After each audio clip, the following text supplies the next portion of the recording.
In George Orwell's dystopian classic 1984, we follow Winston Smith, a quiet, contemplative man living in Airstrip 1, formerly London. The world is ruled by the party under the ever-watchful eye of Big Brother.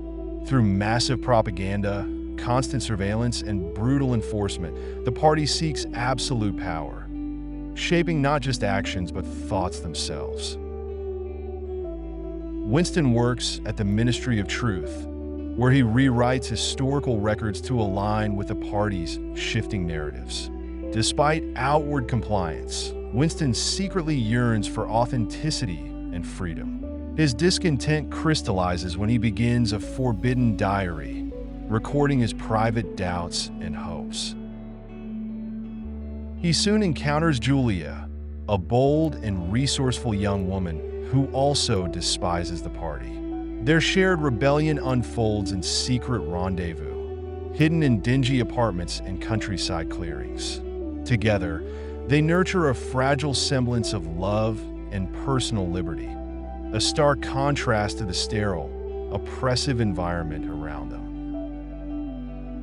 As Winston's desires for truth deepen, he's drawn to a mysterious inter-party member named O'Brien. Believing O'Brien shares his subversive views, Winston confides in him, hoping to join an underground resistance. However, this trust proves catastrophic. O'Brien is a loyal agent of the party, and Winston and Julia are arrested, betrayed, and delivered to the Ministry of Love.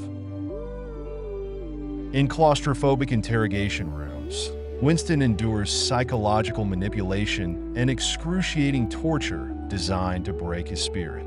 O'Brien systematically dismantles Winston's beliefs, using terror and pain to force him into blind loyalty. The climax comes in the dreaded Room 101, where each prisoner's worst fear is unleashed. Confronted with a cage of ravenous rats, Winston betrays Julia, begging that the torture be inflicted on her instead. Broken and reconditioned, Winston is released back into society. He is now a hollow shell, utterly devoted to Big Brother. In the final, haunting moment, Winston sits in a cafe, feeling a rush of adoration for the very entity he once despised. The party has succeeded. Winston's final submission represents the crushing triumph of totalitarian power.